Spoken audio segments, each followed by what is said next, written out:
नमस्कार, स्वागत है आप सबका आपके अपने मेरे YouTube channel study talk with Ashima में। मैं हूं असिस्टेंट प्रोफेसर आशिमा नेगी। कैसे हैं आप सबके सब?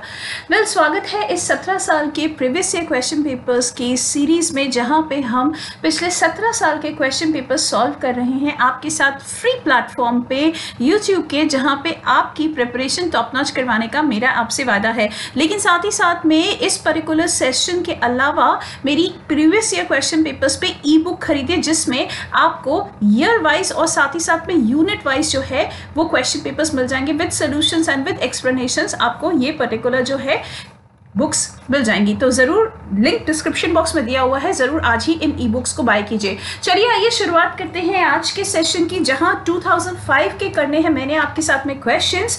तो जल्द से जल्द शुरू करते हैं। पहला क्वेश्चन हमारा इंतजार कर रहा है। आप कमेंट सेक्शन में चैट में लिख के जो है जल्द से जल्द अपने सारे क्वेश्चंस के जवाब मुझे देते रहिए साथ के साथ में। तो पहला क्वेश्चन टीचिंग एप्टीट्यूड से आया हुआ है, जहां आपसे पूछा जा रहा है team teaching has potential to develop. Basically मिल के अगर टीम के तौर पर पढ़ाई करवाई जाए तो इससे क्या डेवलप हो सकता है? कॉम्पिटिटिव स्पिरिट टीचर्स के बीच में डेवलप होता है, या कोऑपरेशन डेवलप होता है, या फिर एक दूसरे की टीचिंग में जो थोड़ी बहुत सी कमी है दूसरा टीचर उसे पूरी कर देता है तो सप्लीमेंट करता है, या फिर गैप्स जो है एक दूसरे की टीचर के काम में निकालने चाहिए तो गैप से निकालने चाहिए। नेगेटिव एक्टिविटी होती है और हेंसफोर्थ हमें सप्लीमेंट करना चाहिए एक दूसरे की पढ़ाई की हुई, जो हमने स्टूडेंट्स को पढ़ाई करवाई है उसके अंतर्गत हमें अगर कुछ लगे कि और बच्चे को पढ़ाया जा सकता है, हमें वो डेवलप करना चाहिए। अगला क्वेश्चन आया है ओपन बुक सिस्टम से। ओपन बुक एग्जामिनेशन में मोस्ट इंपॉर्टेंट क्या रहता है? स्टूडेंट सीरियस हो जाता है, या फिर अटेंडेंस बढ़ जाती है, या एग्जाम की एंजाइटी जो है वो कम होती है, या फिर स्टूडेंट को सोचने पे विचार करने पे विश्वास ज़्यादा दिलाया जाता है। ओपन बुक सिस्टम कॉन्सेप्ट ये है कि जिसके अंतर्गत स्टूडेंट जो है वो टेक्स्ट बुक लेके एग्जाम हॉल में जाता है, जहां क्वेश्चन देखने के बाद उसे ये सोचना पड़ता है कि ये टॉपिक, ये सिनेरियो, ये सिचुएशन जो है बुक में कौन से एलिमेंट से आई है और क्या उसे एक्सप्लेनेशन में देने की जरूरत है। इसलिए स्टूडेंट को वहां पे कंपेल करने के लिए जो है ओपन बुक सिस्टम एग्जामिनेशन से हम लोग मजबूर करते हैं, सो दैट बच्चे के अंदर रोटे लर्निंग खत्म हो। विच of the following method of teaching encourages the use of maximum senses? तो मैक्सिमम सेंसेस जो हैं वो हमारे स्टूडेंट्स के अंदर डेवलप होते हैं थ्रू लेबोरेटरी मेथड या through practical method. Problem solving method से हम सिर्फ सिचुएशंस या केस स्टडीज उन्हें दे सकते हैं, लेकिन लेबोरेटरी में प्रैक्टिकल्स भी उन्हें करवा सकते हैं। अगला क्वेश्चन है स्टेटमेंट करेक्ट इनकरेक्ट देखनी है कम्युनिकेशन की। कम्युनिकेटर में फाइन सेंसेस होनी चाहिए, क्योंकि अगर कम्युनिकेटर में फाइन सेंसेस होंगी, टीचर्स में फाइन सेंसेस होगी, तो बहुत ही अच्छे तरीके से कम्युनिकेशन पॉसिबल होगा एक इंसान का दूसरे इंसान से।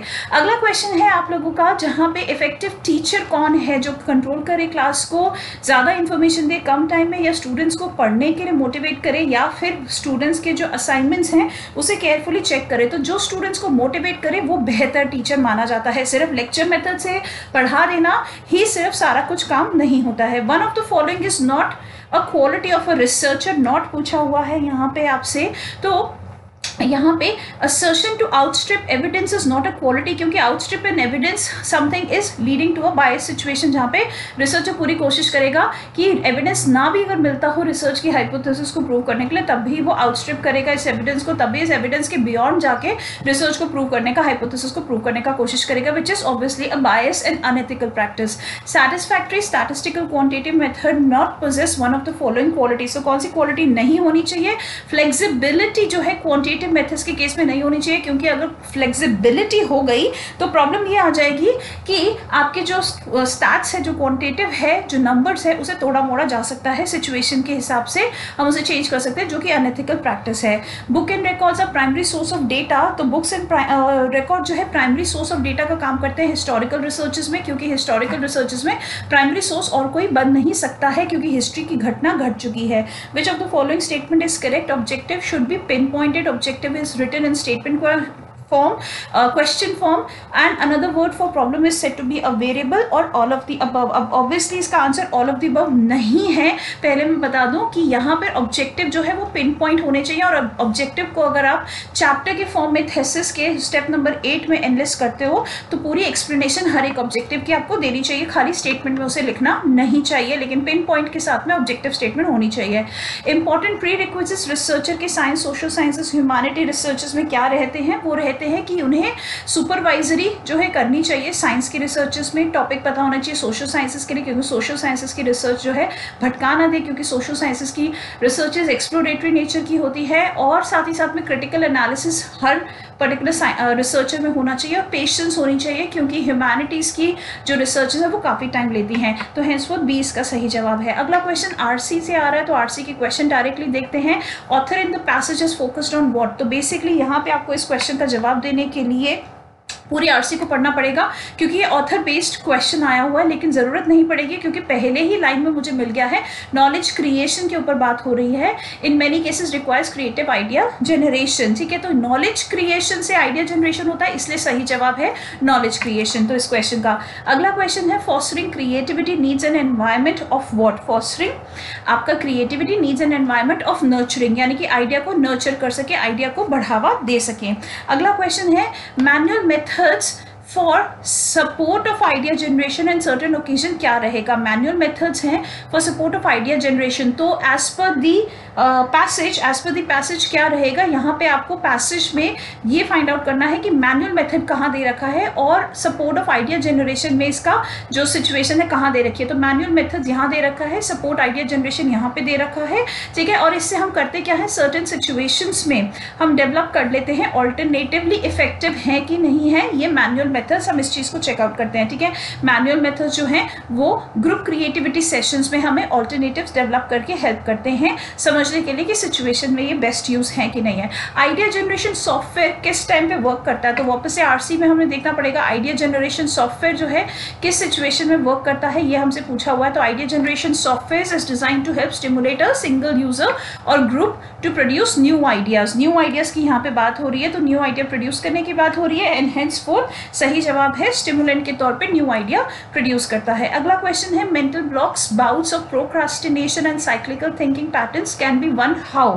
कैसे जीता जा सकता है अगर हमारे दिमाग में जो है साइक्लिकल थिंकिंग पैटर्न्स आ रहे हैं। तो साइक्लिकल थिंकिंग पैटर्न्स को मैं जरा एक बार आरसी में देख लेती हूँ। आरसी में साइक्लिकल थिंकिंग पैटर्न्स आपको मिल जाएगा। ठीक है, ऑब्वियसली यहाँ पे हर चीज जो है वो सिक्वेंशियली क्वेश्चंस डेवलप किए जाते हैं, तो इस बात का आपको ध्यान देना है। ठीक है, और आइडिया जनरेशन सॉफ्टवेयर जो है न्यू है, सेवरल पैकेजेस इसके मार्केट में अवेलेबल है। ठीक है, और this helps user break out of cyclical thinking patterns, conquer mental blocks, deals and bouts. What is actually helping them, the software packages are basically helping them to come out of mental blocks, and idea generation software इस चीज को prompt कर रहे हैं। अगला question है level C of effectiveness of communication को हम क्या बोलेंगे, तो level C of effective communication is also known as channel noise. Level C यानी कि चैनल के अंदर नॉइस, यानी कि फिजिकल डिस्टॉर्शन जो है नॉइस के तौर पे आपके मैसेज को डिस्टरप्ट कर सकती है। Recording of television programme on VCR किस तरह का एग्जाम्पल है, तो ये एग्जाम्पल है मीडिया सिंक्रोनाइजेशन का।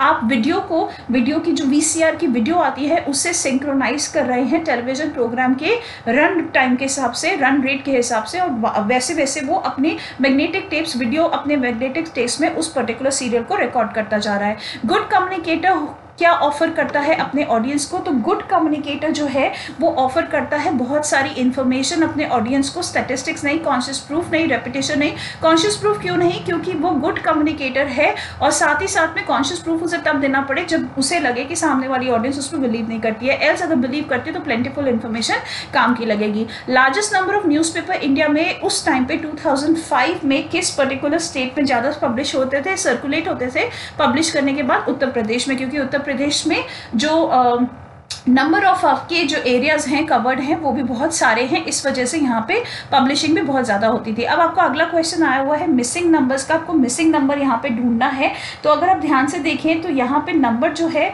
वो मल्टीप्लाई बाय 3 करके और फिर डिवाइड बाय 2 किया हुआ है। अगर 3 से मल्टीप्लाई करते हैं तो 8 3 24, ठीक है, और फिर 24 को डिवाइड बाय 2 कर दो तो आंसर आपका 12 आ गया। ठीक है, तो ये सीक्वेंस बन गया। तो इसका मतलब अगला नंबर भी जो है वो आपको 12 को 3 से मल्टीप्लाई करके निकालना पड़ेगा। तो 12 को 3 से मल्टीप्लाई करते हैं तो आंसर आता है आपका 36। तो 36 आपको ऑप्शन यहाँ पे दे रखा है। ठीक है, आई होप ये सीक्वेंस आप समझ गए हों।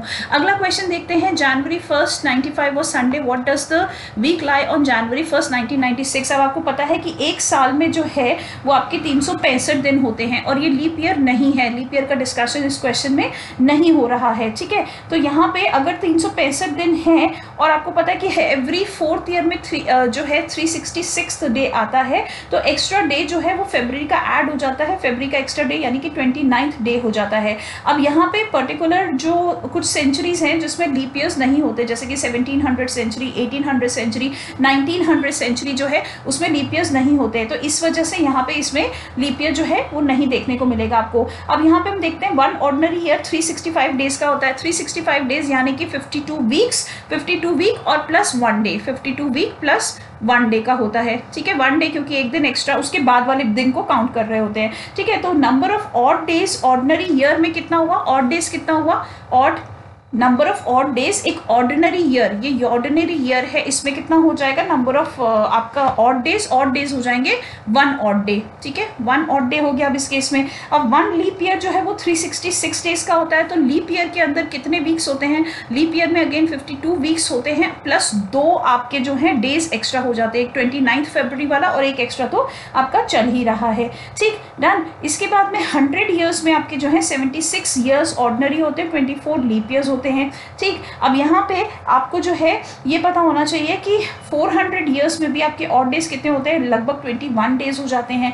तो इस पर्टिकुलर क्वेश्चन में आपको ये बात जो समझनी है वो ये है कि हम यहाँ पे जितने भी नंबर ऑफ डेज का कैलकुलेशन करेंगे वहाँ पे वो सारे के सारे कैलकुलेशन कुछ इस तरह से होने चाहिए कि आपका एक्स्ट्रा डे जो है वो कौन सा बैठ रहा है, एक्स्ट्रा डे की यहाँ बात हो रही है, तो यहाँ पे जो है एक्स्ट्रा डे संडे आपका, पहले तो जिस डे की बात हो रही है जो गिवन है वो तो संडे आ गया, और अब आपको 96 की बात हो रही है, तो आपको 365 डेज के एडिशनल नहीं नेगेटिव में जाने की बात हो रही है, तो इसलिए आपका आंसर रहेगा, नहीं एक सेकेंड, इसमें आपका आंसर रहेगा मंडे, सॉरी एडिशनल की बात हो रही थी, माय बैड, एडिशनल की बात हो रही थी, तो आंसर रहेगा आपका मंडे। संडे से एक एक्स्ट्रा आपका एक्स्ट्रा बढ़ गया, ठीक है, तो 365 plus 1 day additional, 365 days plus 1 day additional, ठीक है, तो मंडे आपका पड़ जाएगा। ये 1 डे कौन सा होगा, ये 1 जनवरी 1996 का होगा। 365 डेज खत्म होंगे कब, संडे को खत्म होंगे, 31 दिसंबर को खत्म हो जाएंगे, 31 दिसंबर 1995 को खत्म हो गए, ठीक है। अगला क्वेश्चन देखते हैं। अगला क्वेश्चन स्क्रीन पे आपके सामने ये रहा।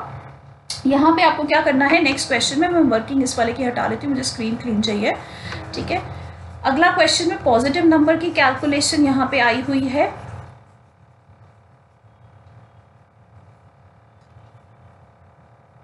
का ये आंसर था, ठीक है। Positive number and it's reciprocal is twice the difference of the number and it's reciprocal, तो नंबर क्या रहेगा आपको ये निकालना है। तो हम मान लेते हैं जो नंबर हमें निकालना है लेट इट बी x, उसका रेसिप्रोकल क्या होगा, ऑब्वियसली 1/x होगा, रेसिप्रोकल इज ऑलवेज 1/x, ठीक है। अब इसमें हमें दे रखा है कि positive number is reciprocal is twice, तो दैट मीन्स हम कह सकते हैं कि x plus 1/x is equal to आपका 2x minus 1 the whole multiply divided by x हो गया, ठीक है। अब अगर मैं इसको एक्सपैंड करती हूँ, इसी पर्टिकुलर इक्वेशन को एक्सपैंड करती हूँ, let me just right it down here, इस इक्वेशन को अगर एक्सपैंड करें तो एक्सपैंड करने के बाद में आपकी इक्वेशन आएगी x raise to the power 2 plus 1 the whole divided by x, ठीक है, which will be equal to twice x raise to the power 2 minus 1 divided by x the whole divided by x हो गया, ठीक है। और इसे आप further expand करोगे तो ये आपकी आ जाएगी x raise to the power 2 plus 1 and this could be rewritten as, एक मिनट, इसको खोलने के बाद में हम एक्सपैंड करने के बाद में इसे हम लोग री राइट कर सकते हैं 2x raise to the power 2 minus 1 से, ठीक है, ये हो गया। फिर उसके बाद में obviously x raise to the power 2 can be rewritten as -3, can be rewritten as x raise to the power 2, ठीक है, x raise to power 2 equal to 3, ठीक, और x raise to power equal to 2 है, क्या निकला था, x raise to the power 2 equal to 3 है, तो ऑब्वियसली अगर आप इसकी रूट, इसका जो रेज टू पावर 2 है उसको साइज चेंज कर दोगे तो it will be square root 3, तो hence fourth correct answer is option number 3। I hope ये वर्किंग आपको क्लियर हुई हो। अगला क्वेश्चन देखते हैं, in a certain code round is written as ronts and please को कैसे रिटन राइट किया जाए, ये आपसे क्वेश्चन में पूछा हुआ है इन्होंने, तो बहुत ही आसान सा इसका आंसर है, एक बार इसको कैलकुलेट कर लेते हैं। और यहाँ पे सिर्फ आपको वर्ड्स को जम्बल करना पड़ेगा, जरा देख लीजिए, 1 2 3 4 5 6 7 8 9 10 11 12 यानी कि टोटल वर्ड्स है। तो राउंड्स में इन्होंने फर्स्ट वाले को सेम ले लिया है, जैसे कि यहाँ पे मैं लिख देती हूँ RO, और इसका जो चेंज हुआ कुछ भी नहीं है, ठीक है। फिर उसके बाद में U आना था, U की जगह N आ गया, ठीक है, एक बीच में इंटरचेंज हो गया है, ठीक है, ये राउंड्स का एन था, यहाँ पे अब आपका यू आ गया है, ठीक है, और डी और एस जो है वो सेम रहा है, डी और एस सेम रहा है, डी और सेम रहा है, ठीक है। तो इस केस में भी ऐसे ही होगा, प्लीज का पी एल आ जाएगा, ठीक है, और ए आ जाएगा और ई आ जाएगा और एस ई आ जाएगा, एस ई सेम रहेगा क्योंकि 6 अल्फाबेट्स है ना, तो सेम हो जाएगा। तो यानी कि P L A E S E, यानी कि सेकेंड ऑप्शन आपका सही जवाब है, ठीक है। अगला क्वेश्चन देखते हैं, क्लॉक का क्वेश्चन आया हुआ है, what time between 5:30 and 6 will the hand of a clock be at right angle. तो राइट एंगल जो है वो आपको गेस करना है, यहाँ पे राइट एंगल रहेगा जब 5 के बाद में, 5:30 इनफैक्ट के बाद में 43rd मिनट पे आपकी घड़ी पहुंचेगी, 43rd मिनट पे, क्योंकि एक्चुअली पता है रीज़न क्या है, क्योंकि जैसे आपका 5 का 5:30 होता है ना, तो 5 से भी सुई हट जाती है, 6 की तरफ जाती है, इस वजह से ये जैसे कि आपका 5 है, 5 लिखा है आपका यहाँ पे, ठीक है, अब आप सीधे 6 पे धीरे धीरे आना है, तो राइट एंगल बनेगा, आपको लगेगा कि राइट एंगल ऐसे बनना चाहिए, ऐसे बनने के लिए उसको 6 पे होना चाहिए ना, और ये आपका मिनट हैंड है, ये बड़ा होना चाहिए, ठीक है, आवर हैंड आपका छोटा होता है, लेकिन 6 पे होना चाहिए, तभी तो वो बनाएगा का पूरा पूरा राइट एंगल। तो यहाँ पे राइट एंगल 5 और 6 के बीच में जो है आपकी आवर हैंड है, इसलिए यहाँ पे 40 यानी कि 8 और 9 के बीच में, 8 और 9 के बीच में आपका यहाँ पे बन जाएगा जो है आपका मिनट हैंड, इसलिए करेक्ट आंसर है,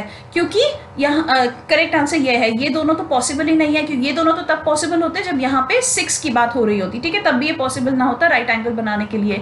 अच्छा, इसका आंसर ये भी नहीं है, क्योंकि यहाँ पर रीजन ये है कि 6 और 5 के बीच में आपका आवर हैंड होगा, और यहाँ पे भी इसको राइट एंगल बनाने के लिए 8 और 9 के बीच में जाना पड़ेगा, ठीक है। तो सही जवाब ऑप्शन नंबर बी है।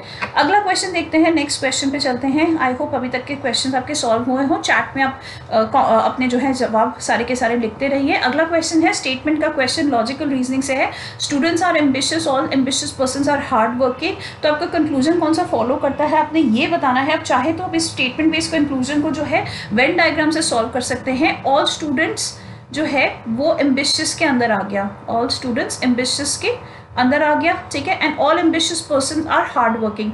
तो यानी कि अब एम्बिशियस जो है वो हार्ड वर्किंग के अंदर हो गया, ठीक है, एम्बिशियस हार्ड वर्किंग के अंदर हो गया, ठीक है, यहाँ पे, और ये हो गया आपका हार्ड वर्किंग। तो अब आपको बताना है कि कंक्लूजन कौन सा फॉलो करता है, ऑल स्टूडेंट्स जो है वो हार्ड वर्किंग है या all hard working people are not ambitious. तो अगर नॉट एम्बिशियस को मैं देखने जाऊं, नॉट एम्बिशियस को देखने जाऊं, all hard working people are not ambitious, तो ये भी बात सही है। पूछो कैसे, क्योंकि हार्ड वर्किंग का सर्कल बाहर की तरफ है, तो ये खाली एरिया बच गया ना, ये खाली एरिया एम्बिशियस को कवर नहीं कर रहा ना, एम्बिशियस इस खाली एरिया पे आ रहा है, एम्बिशियस तो सिर्फ कुछ ही हार्ड वर्किंग के एरिया को कवर कर रहा है ना, तो इसलिए ऑल हार्ड वर्किंग नहीं कह सकते। अगर यहाँ पे होता ना some hard working people are ambitious, तो वो भी ट्रू हो जाता, फॉलो करता, और all hard working people are not ambitious भी ट्रू है, फॉलो कर रहा है, क्योंकि सम ऑफ दी, ये मतलब सब कुछ जो है वो बच गया है। All students are hard working true है, बिकॉज स्टूडेंट्स अंदर दिया हुआ था और हार्ड वर्किंग के अंदर सर्कल पड़ रहा था, ये भी ट्रू है, इसलिए both 1 and 2 are absolutely correct, ठीक है। चलिए अगला क्वेश्चन देखते हैं, मोस्ट स्टूडेंट्स आर इंटेलिजेंट।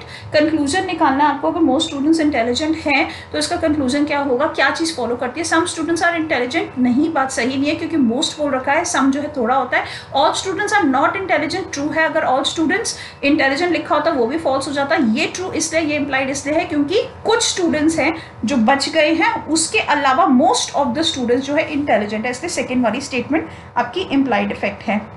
अगला क्वेश्चन देखते हैं, labourers, most labourers are poor. तो आपको कंक्लूजन बताना है कौन सा फॉलो करता है। यहाँ पे देखिए, अब यहाँ पे भी आपकी सिचुएशन सेम ही दे रखी है, सेम क्वेश्चन है, बिल्कुल एग्जैक्टली सेम है, सिर्फ लेबर और पुअर चेंज कर दिया है। मोस्ट लेबरर्स है तो all labourers are not poor, is totally following it, is totally going with it, is totally implied. Some labourers are poor does not follow it, ठीक है। मोस्ट में सम जो है वो थोड़ा माना जाता है, मोस्ट ज़्यादा माना जाता है, ऑल पूरा कंप्लीट हो जाता है, इसलिए ऑब्वियसली सेकेंड वाला statement is said to be an implied statement, ठीक है। अगला क्वेश्चन देखते हैं हम लोग, नेक्स्ट क्वेश्चन के लिए स्लाइड ऊपर करनी पड़ेगी। ओके, आईसीटीसी क्वेश्चन आया है, line access and avoidance of collision are the main functions of what. किस चीज़ के मेन फंक्शंस हैं ये मेन फंक्शंस है आपके नेटवर्क प्रोटोकॉल के, क्योंकि यहाँ पर हम लाइन एक्सेस यानी कि कंप्यूटर्स को आपस में सर्वर के साथ में इंटरकनेक्टिविटी प्रोवाइड करते हैं डेटा लिंक ट्रांसफर के लिए, और साथ ही साथ में फिजिकल लेयर ट्रांसफर के लिए, और साथ ही साथ में पैकेट्स में डेटा डेटा को स्विच करके नेटवर्क के थ्रू भेजने के लिए। तो इसलिए लाइन एक्सेस और कोलिजन अवॉइड करने का फंक्शन नेटवर्क प्रोटोकॉल्स के थ्रू दिया जाता है, सो दैट जैमिंग ना हो नेटवर्क की, और साथ ही साथ में नेटवर्क जो है वो हॉल्ट हो के ना चले। Hypermedia database information bits are stored in the form of what? Hyper bits को आप स्टोर कर लेते हैं in the form of nodes की फॉर्म्स में आप इसको स्टोर कर लेते हैं, क्योंकि हाइपरमीडिया डेटाबेस मॉडल जो है वो चंक्स में इंफॉर्मेशन को नोड्स में जो है वो स्टोर करके रखता है। नोड्स में ग्राफिक्स, मोशन वीडियोस, आपकी कंप्यूटर प्रोग्राम्स, ये सारे के सारे रिकॉर्ड होते हैं। अगला क्वेश्चन है कम्युनिकेशन का bandwidth has highest capacity and is used by microwave cable and fiber optic line is known to be as what? It is known to be as a broadband। ठीक है, broadband के तौर पे इसे use किया जाता है। फाइबर केबल आपके घरों में आज की डेट में वाईफाई की आ रही है। Electronic billboard that has a short text और graphic advertising message referred to as what? It will be referred to as a banner, क्योंकि बिलबोर्ड बोल रखा है इसे। ठीक है, which of the following is not the characteristic of a computer? Which of the following is not a characteristic? Computer is an electrical machine, ये false बात है। Computer is not an electrical machine। ठीक है, computer cannot think of its own, true है। Input के लिए हमारे पर डिपेंडेंट होता है। इंफॉर्मेशन प्रोसेस करता है एरर फ्री के बिना, तो ये CPU का मेन फंक्शन है। Computer can hold data for any length of time, यही रोम का, प्राइमरी मेमोरी का और सेकेंडरी मेमोरी का फंक्शन है। रैम का ये फंक्शन नहीं है, क्योंकि रैम वोलेटाइल होती है। Bitumen is obtain from what? People development का क्वेश्चन आया हुआ है। बिटुमेन ये बात कर रहा है आपसे, बिटुमेन क्या होता है? बिटुमेन आपको पता होना चाहिए कि बिटुमेन बेसिकली जो है वो क्रूड से एक्सट्रैक्ट होता है। बिटुमिनस कोल भी होता है, ये बिटुमेन है। तो बिटुमेन जो है आपका क्रूड से आपको ऑब्टेन होता है, क्योंकि बिटुमेन जो है वो कार्बन की एक वेराइटी है, और क्रूड ऑयल जो है वो कार्बन की वेराइटी से एक्सप्लोरेशन के थ्रू हम एक्सट्रैक्ट करते हैं अर्थ के क्रस्ट से। मलेरिया किसके थ्रू कॉज होता है? मलेरिया कॉज होता है पैरासिटिक इन्फेक्शन के थ्रू। ठीक है, cloudy nights are warmer compared to clear nights के जब क्लाउड्स नहीं होते क्लियर नाइट्स में ड्यूरिंग द विंटर डेज। ऐसा क्यों सिचुएशन होती है, वार्मर क्यों होती है? क्योंकि क्लाउड्स जो है वो हीट को एस्केप, हीट की जो रेडिएशंस है उसे एस्केप होने से प्रिवेंट कर देते हैं, इसीलिए क्लाउडी नाइट्स में जो है वो थोड़ी सी गर्मी ज्यादा होती है मौसम में। ठीक है, अगला क्वेश्चन है largest soil group of India किस चीज का बना हुआ है? लार्जेस्ट सॉइल इंडिया में जो है वो सबसे ज्यादा कौन सा अवेलेबल है यहाँ पे? वो सबसे ज्यादा अवेलेबल है सैंडी सॉइल, हमारे यहाँ पे अवेलेबल है। मेन पोल्यूटेंट इंडिया का उस टाइम की बात कर रही है 2005 के आंसर की के हिसाब से। Main pollutant of Indian coastal water क्या रहता है? मेन पोल्यूटेंट जो है इंडस्ट्रियल एफ्लुएंट रहता है, इंडस्ट्रियल डिस्चार्ज रहता है। Human ear is most sensitive to noise frequencies, तो नॉइज फ्रिक्वेंसी कितनी हम टॉलरेट कर सकते हैं? 1 to 2 किलोहर्ट्ज तक की नॉइज फ्रिक्वेंसी हम टॉलरेट कर सकते हैं। Which species of chromium is toxic in water? तो ये बड़े अच्छे तरीके से क्वेश्चन उन्होंने पोस्ट किया था। क्रोमियम 6 जो है ये आपका टॉक्सिक है वाटर के अंदर। क्रोमियम की अगर वैलेंसी 6 के ऊपर क्रॉस कर जाए तो आपके लिए, पानी के लिए टॉक्सिक हो जाता है। अगला क्वेश्चन आया है डैम्स को कौन सी रिवर्स पे बने हुए हैं? ये आपको जो है मैच द फॉलोइंग में जवाब देना है। तो आइए इसका हम लोग जो है मैच कर लेते हैं, और आप अपना कॉमेंट सेक्शन में मुझे इसका आंसर लिख के भेजिए। देखते हैं पहले कौन कर पाता है इसको।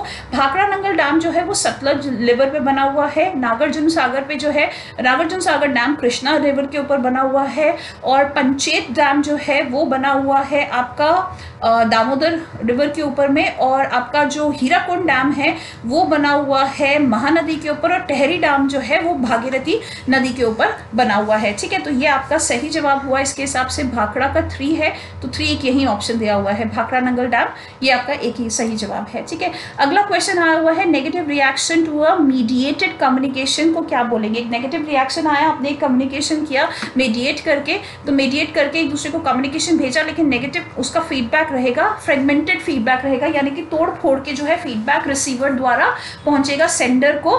क्योंकि मीडिएटेड कम्युनिकेशन सेंडर में भेजा था, तो रिसीवर जो है वो नेगेटिव रिएक्शन भेजेगा, यानी कि फ्रेगमेंटेड फीडबैक भेजेगा। सैटेलाइट इग्नू का जो 26 जनवरी 2003 को टेक्नोलॉजिकल एजुकेशन की ग्रोथ के लिए लॉन्च किया गया था, जो IIT के साथ में मिल के इस पे कोर्सेज डाले जा रहे थे, उसका नाम आपसे यहाँ पे पूछा हुआ है इन्होंने। इस चैनल के बारे में मैंने आपको कई बार बताया मेरे अनअकैडमी के सेशंस में, तो वहाँ पे आप जरूर सब्सक्राइब कीजिएगा 10% डिस्काउंट के साथ। मेरे कोर्सेज को देखने के लिए 10% डिस्काउंट कोड आशिमा लाइव है। अगले क्वेश्चन पे चलते हैं। अगला क्वेश्चन दे रखा है मैच द फॉलोइंग का।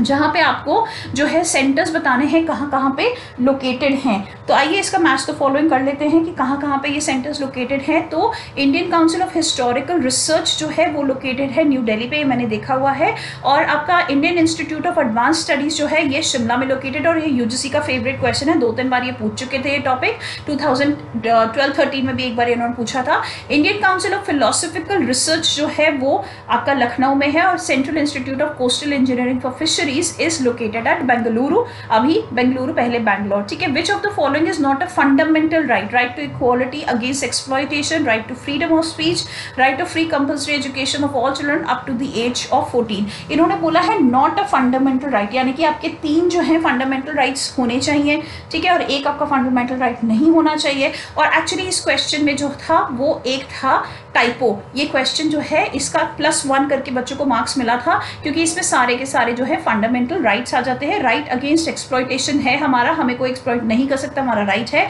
फ्रीडम ऑफ स्पीच हमारा राइट है, इक्वालिटी हमारा राइट है, कंपल्सरी फ्री एजुकेशन हमारे बच्चे ले सके ये भी हमारा राइट है। वर्धा स्कीम ऑफ एजुकेशन के अंतर्गत बिफोर इंडिपेंडेंस जो है इसे लागू कर दिया गया था, बेसिक एजुकेशन, बुनियादी तालीम, नई तालीम के नाम से इसे हम जानते भी हैं, ठीक है। तो ये आपके क्वेश्चन में +1 का बच्चों को एक ग्रेस मार्क मिला था। अगला क्वेश्चन देखते हैं, लोकसभा कैन बी डिसॉल्व। अच्छा, अब कॉन्स्टिट्यूशन के क्वेश्चंस नहीं आते पर फिर भी हम करेंगे। लोकसभा को डिसॉल्व करना है 5 साल के टेन्योर होने से पहले, यानी कि अगले जनरल इलेक्शन आने से पहले अगर डिसॉल्व करना चाहें तो प्रेसिडेंट प्राइम मिनिस्टर की रिकमेंडेशन पे उसे डिसॉल्व कर सकते हैं, और हाँ बस ये कर सकते हैं। अगला क्वेश्चन देखते हैं, आपका आया हुआ है डेटा इंटरप्रिटेशन से। यहाँ पे आपको एक्सपोर्ट ऑफ टिन दे रखा है, क्वांटिटी दे रखा है और उसकी वैल्यू दे रखी है ब्लैक से। आपको ये बताना है in which year the value per tin is set to be minimum, in which year the value of tin black से दे रखा है, तो आपको ब्लैक वाला पोर्शन का यहाँ पे जवाब बताना है। तो वैल्यू ऑफ टिन ऑब्वियसली 1995 में सबसे कम है। अब देखिए 150 यहाँ पे दे रखी है, ठीक है, इधर भी 150 दे रखी है, बाकी सब में बढ़ रही है। अगला क्वेश्चन है, what was the difference between the tin exported in 97 and 98? Export की बात हो रही है और एक्सपोर्ट की यहाँ पे क्वांटिटी की आई होप बात हो रही होगी, क्योंकि इन्होंने नहीं बोला है कि वैल्यू की बात हो रही है, तो क्वांटिटी की ही हम लेके चलते हैं। बात हो रही है यहाँ पे, ईयर दिया है 97 का और 98 का, और इनके बीच का डिफरेंस निकालना है। तो आई थिंक क्वांटिटी की बात हो रही है, क्वांटिटी आप देखिए 150 और 160 है, तो डिफरेंस है इसका 10, तो इसका सही जवाब है ऑप्शन नंबर ए।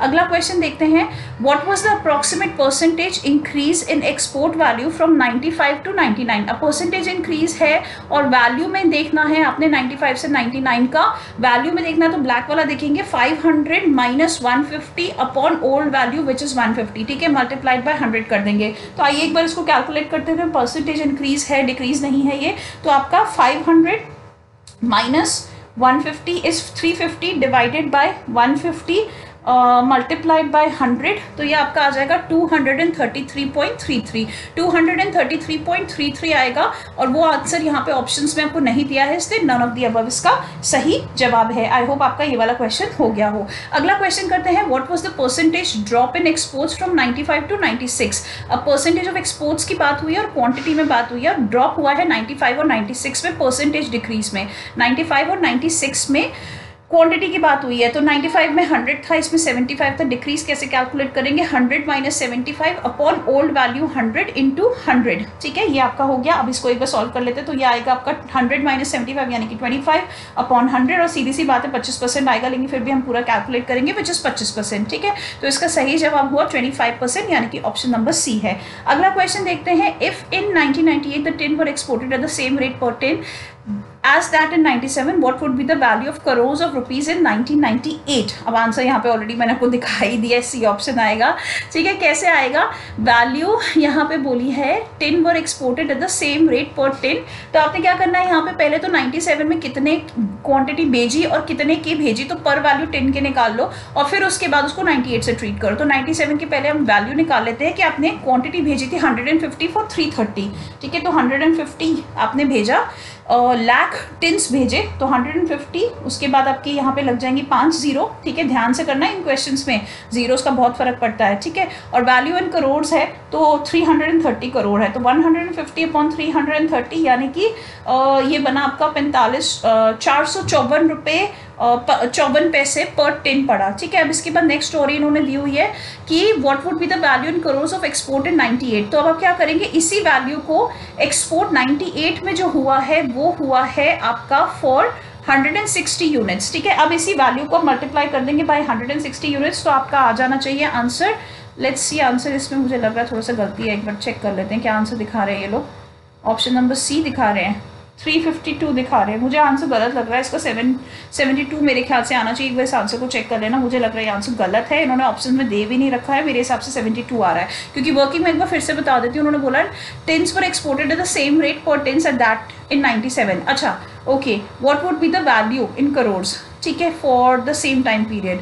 अच्छा तो ठीक है, फिर तो सेम रेट बोला है ना इन्होंने, तो फिर 160 से मल्टीप्लाई क्यों करने का है? पर tin value eight the same rate है तो 150 से मल्टीप्लाई कर दो, तो आपका आंसर यहाँ पे आ जाएगा 352। तब 352 आपका आराम से आ जाएगा, कोई टेंशन यहाँ पे नहीं है, ठीक है। चलो अब ये हो गया आपके क्वेश्चन पेपर 2005 का आपका सॉल्व। आई होप आपको इसमें सारी की सारी एक्सप्लेनेशंस क्लियर होंगी। आप ये पर्टिकुलर ई बुक जो है मुझसे खरीद सकते हैं, नीचे लिंक में डिस्क्रिप्शन बॉक्स में इसका जो है लिंक दे रखा है, और आप QR कोड के गूगल के थ्रू बिना कन्वीनियंस फी के भी इसे खरीद सकते हैं। आप यूनिट वाइज भी बाय कर सकते हैं, और आप मेरे रिसर्च की बुक भी जो है ई बुक बाय कर सकते हैं। तो यूनिट वाइज और ईयर वाइज 17 साल के क्वेश्चन पेपर्स प्लस रिसर्च की आप रिसर्च मेथडोलॉजी की ई बुक जो है वो भी आप बाय कर सकते हैं, परचेज कर सकते हैं। लिंक नीचे डिस्क्रिप्शन बॉक्स में है, या मेरी टेलीग्राम पे मेरे से कनेक्ट करके बाय कर सकते हैं। आज के सेशन के लिए इतना ही। सेशन कैसा लगा लाइक शेयर सब्सक्राइब कीजिएगा, और नीचे कमेंट सेक्शन में जरूर लिख के बताइए सेशन कैसा लगा। Take care, God bless, all the best.